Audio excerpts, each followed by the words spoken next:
welcome to my YouTube channel. My name is Eliza at Eliza Journals. If you're new here, welcome. If not, welcome back.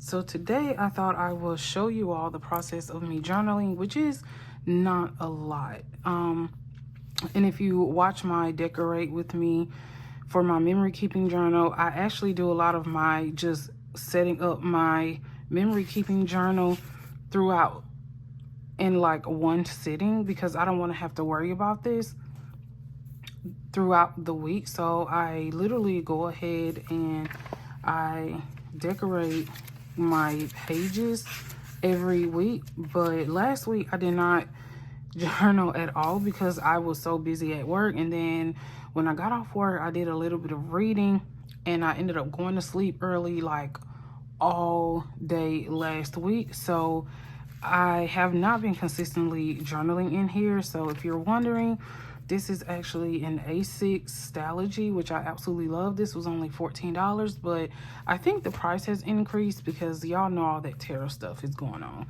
So this was only $14 at the time. It is not Tomoe River paper, but it's like a Japanese paper that Stalogy actually uses. They use their own paper, and I really like the layout of this because it gives you the month and the days up here, and you can just circle or underline like the month and the day. So I really love that. The page is really clean. It's a 4mm grid. And then this cover actually comes from Amazon. This is 7 Felicity, and I have not been able to find their planners anywhere else but Amazon, but I love it because it's croc print. And if y'all been here for a while, y'all know that I absolutely love croc print. So today I just thought that I would just cut the camera on, and I actually have to finish this particular spread, and I didn't want to finish it for this video because this was literally like Wednesday. And just a lot was going on Wednesday, so I was journaling at work actually, and then I ended up stopping because we were at a staff meeting and I was supposed to be listening, but I really wasn't listening. So I'm actually going to just come to a fresh spread, and then I'm going to utilize this spread for this particular video so that y'all can actually see what pretty much like what I do on a daily basis. Like, this is pretty much like my journaling routine. So the first thing is that I pre-decorate my pages like on a weekend, so I don't have to worry about it during the week. So the only thing I'm doing is really just journaling throughout the week. And then when it comes to my writing utensils, I get a lot of questions about what type of pens I use. My favorite pens are TWSBI's, but I do write with other brands such as Conklin, Lamy, Kaweco, and then I actually have a Pelican hiding in here somewhere. And I actually got this from Amazon. So if you're wanting the deets on this pen case, I will definitely link everything below in the description that I can. If I forget something, you can just ask me, and then I can send you the link for whatever it is that you're asking me about. And I am going to use this. I know it's a little dirty, y'all, but I usually use this when I get ready to journal, because if you're someone who gets calluses because they write a lot, this is really helpful. This is really helpful so that you don't get like those huge calluses on the finger that your pens or your pencils rest on. So I usually just put it on here like this, and this is actually called a finger protector. And y'all don't even ask me how I found these. I was literally thinking one day, I was writing, I was like, man, my ring finger hurts. And I was thinking, y'all remember those rubber protectors that we had in like grade school, like primary school, and you would put them on your pencil? I was like, I wonder, do they actually have those for fingers? And I Googled, I think I Googled or I went on Amazon and put in like finger grips or finger protectors, and then this actually came up, which was really cool. So it comes in like a pack of 100, and what I do is I cut mine in half because they are literally like the length of like your whole digit. So It comes like this long, but I usually cut mine in half so you can save them. And once they get dirty like this, I usually switch it out. But all of these are pretty much like in storage from, you know, from like the house fire. So all of that is in storage, and I just didn't feel like ordering anymore.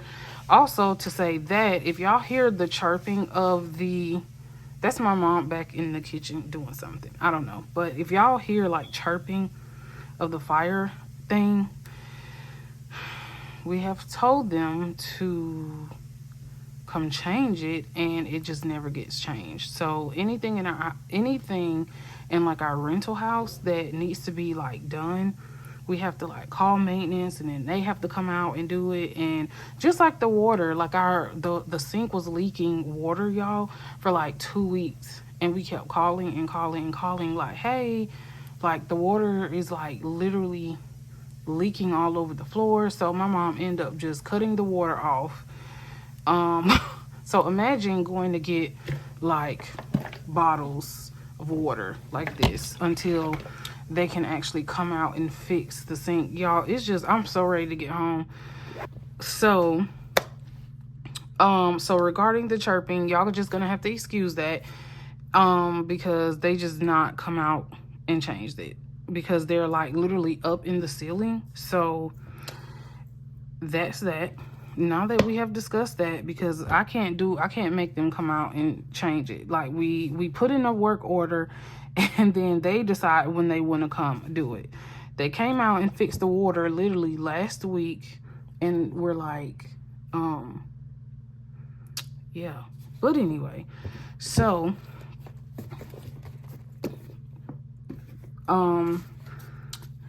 let's see. So now how I choose my colors is I usually have like a color sheet in the back where I just like pen test all the colors that I have inked for the month. And then I just kind of see like which of the colors of the pens that I have inked that I want to use in my spread. And then that's just pretty much like how I choose my pen. So this is actually one of TWSBI's newest pen. This is the TWSBI Eco Serpentine. This is a TWSBI Eco. Like this is the regular one, because some of them are TWSBI Eco Tees. So I absolutely love this one. This one has the rolled gold trimming, which is like very beautiful.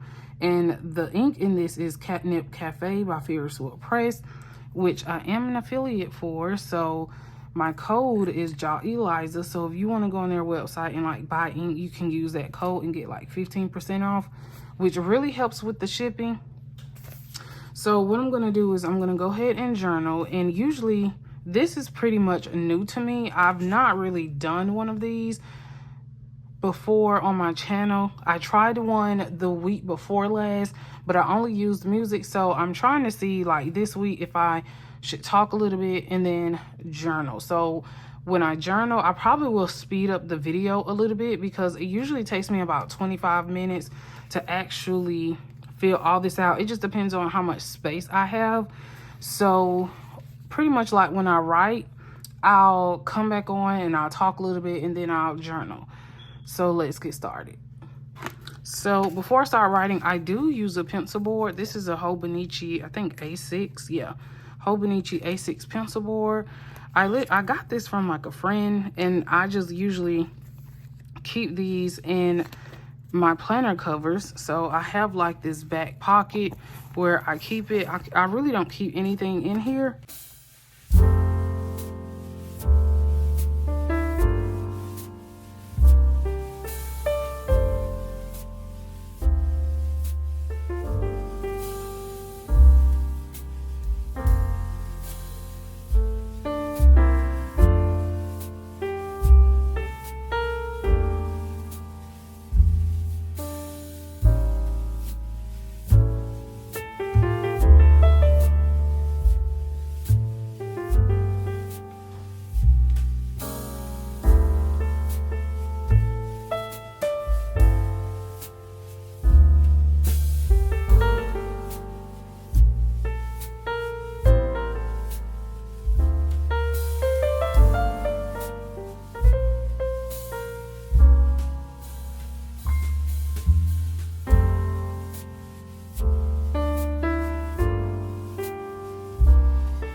Okay, so I literally just had a boo-boo.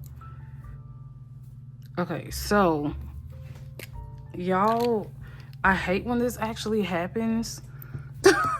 So what I'm going to do in order to like fix that, I'm actually going to cover that up with a sticker. So this TWSBI is particularly wet. Like all my TWSBIs are super, super wet. So, which is why I'm using a pencil board, because that TWSBI, all of my TWSBIs usually write really wet.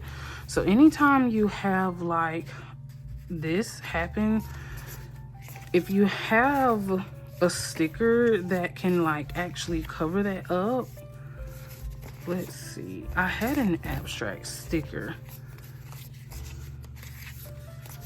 Okay, see, so I have an abstract sticker that I'm going to use to cover that up because that looks horrible. I'm sorry, my OCD is like absolutely not. Okay, so hopefully it can like cover it the way I want it to cover it.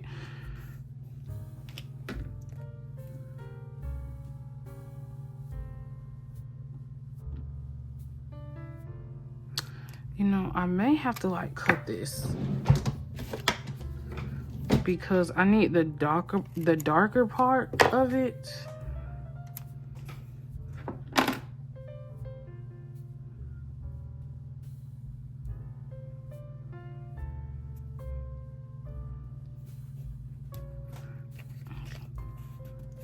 So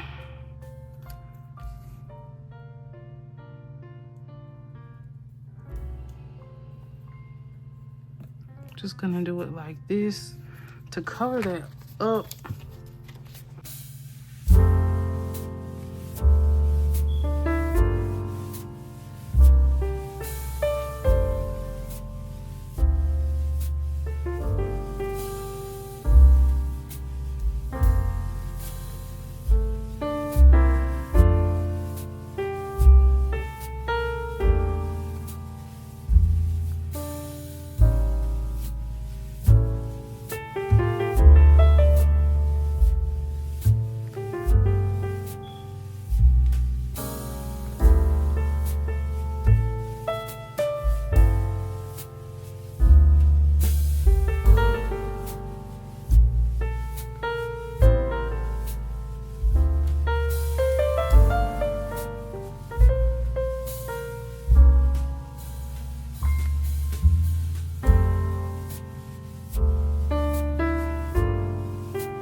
If you're new to my channel, I talk a lot about mental health also on my channel. I'm trying to see if I need to brighten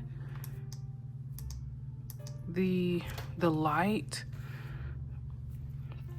So I talk a lot about mental health on my channel and like what that means to me and how that applies to me. So for a lot of people, I'm very transparent. I'm really just too old to not be transparent. So sometimes, a lot of the times, we see people on social media and we think that they have it going on. We think they have like a really great life, and that's not the case. You only see what people post, but it's very rare that you get to hear people tell their story and the story behind like the reasons why they journal and the reason why they have all these hobbies. And I actually call these coping skills. So journaling for me is a coping skill because ever since I was about 12 is when I first started suffering with depression. And at the time, I'm just a kid. My family is, or I grew up in a family that's very like religious. So they don't, I'm not going to say like they don't believe in mental health issues, but because I'm 40 now, so just imagine 30 years ago that the way mental health is brought awareness now, that wasn't they weren't aware, like when I was 10, that, you know, children also can suffer with depression, like depending on their age and their development. It develops, the symptoms of it develops at certain ages.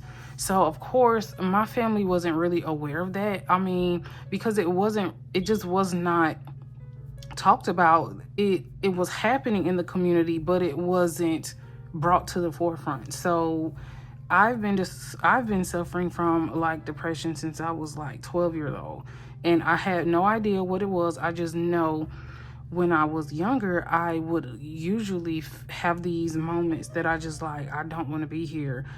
I can't, I would like, I remember writing things in my journal like, oh my gosh, I can't wait to die. I hate living. I'm ugly. Like I had all these negative things or negative thoughts. And I'm like, why? I'm like, why is this happening to me? Like, am I crazy? And of course, I never would tell my mother because of, I want to say, not because of like my mother, but because of like religious trauma. And that is a real thing. So when you grow up in a church that do not believe in things like that, it's like you just keep it to yourself. And I've always been like an intelligent child ever since I was younger. Like people used to think that I was older than what I was, but so I never really experienced like getting help until I was really in my 30s. And I really didn't start taking medication for it till I was like 35, and I'm 40. And then even then, like the medication didn't work. So a lot of the times I can, like now I can identify when I'm going through like my blues, because like for the last month I have not even been to church. Like I'm just like, I don't want to go to church. I don't want to be around anyone. And so like today, that's pretty much like what I was feeling. So I pretty much told myself, okay, I'm going to get up today. I'm going to go to church. I'm going to try to have a good time. But even when I got there, I just was kind of feeling like, why am I here? I know I need to be there, but it's just, I kind of feel like this void or still like this emptiness. And I already know, just dealing with my depression, it's really like my depression. So, and a lot of the times, some people, they're afraid to tell people like I have issues with anxiety and depression. But I'm not really afraid to tell anyone that. Like I'm really not, because those things also help me to share my experiences with my youth that I serve in the foster care system that I work with.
one of the things that I've literally been battling is finding a new therapist. So I've also talked about this before. So if you're new here, you already know my battles with like my inconsistent therapist. And I was fortunate enough to reach out to my old therapist, the one that I absolutely loved. And I reached out to her and I saw that she was on the platform again.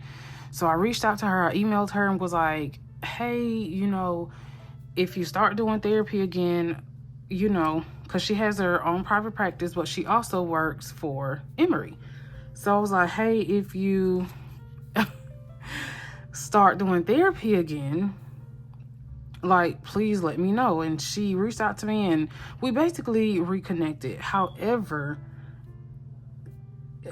it's like I don't know what's happened. I don't know like what's going on, but my therapy has been like really inconsistent, and my psychiatrist has really been able to tell that I have not seen my therapist consistently because my scores on my depression rating scale, like every time she sees me, like my scores like continue to go up.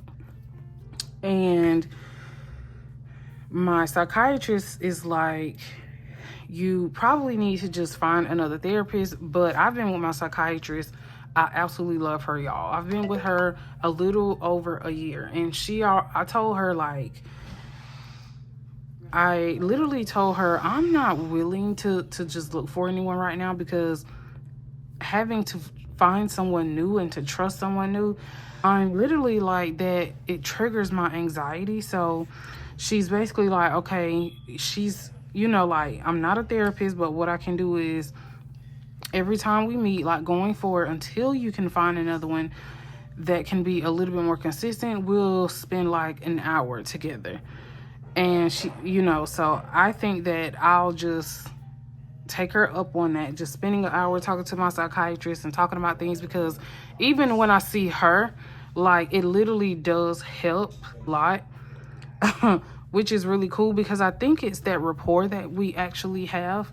So I really love her, and it's so important when you have medical providers, whether they're medical or mental health providers, that you have that rapport with them. It's someone you can trust, because that makes all the difference in like your mental health.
So I literally just wrote a whole block and didn't even know my camera was paused.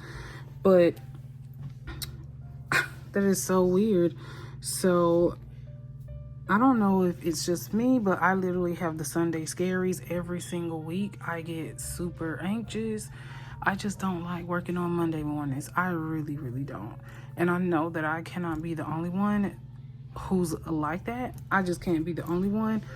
So sometimes I don't go to work on Mondays. I usually end up working like a Tuesday through Saturday because sometimes I don't get enough time over the weekend to do the things that I want to do or just relax. So sometimes I will just adjust my schedule and let my executive director know, hey, I'm just going to come in Saturday for Monday.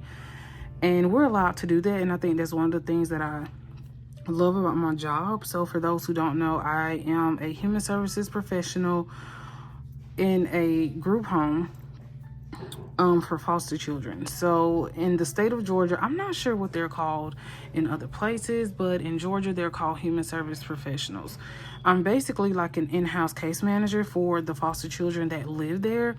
So the experience can be amazing, and sometimes it can be very traumatic, or it can be stressful, like really, really, really stressful. So sometimes I get the Sunday scaries, especially when it comes up to deadlines, like the deadlines that we have for the end of the month. So right now we have monthly summaries coming up on the 10th, and they have to be submitted on the 10th. But this week I have to finish doing like my end of the month contacts. So that can be like a lot, especially when you're having to write 6 pages of documentation for 12 children, all due by the 30th. So when I get to work tomorrow, I already know I'm gonna have like tons of paperwork to do. So I'm gonna be super busy. Y'all, it's just like, oh, like the end of the month is crazy. So I'm gonna have to figure out a better way to manage my stress when it comes to the end of the month. So I'm thinking of just literally doing my work or doing my end of the month some contacts like a week before the end of the month. I don't know though, because I'm a procrastinator. Procrastinated my whole life, and I feel like my best work is when I've procrastinated. And y'all let me know if y'all are like that too.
So this is today's journaling session.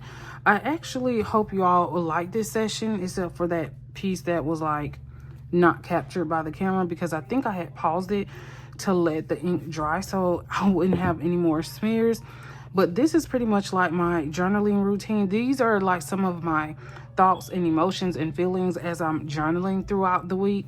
Let me know if you would like me to do more journaling sessions like this. I know that sometimes they can be a little long, because I think this one may be like 34 minutes, which isn't pretty long, which is actually pretty good for like a real-time journal with me.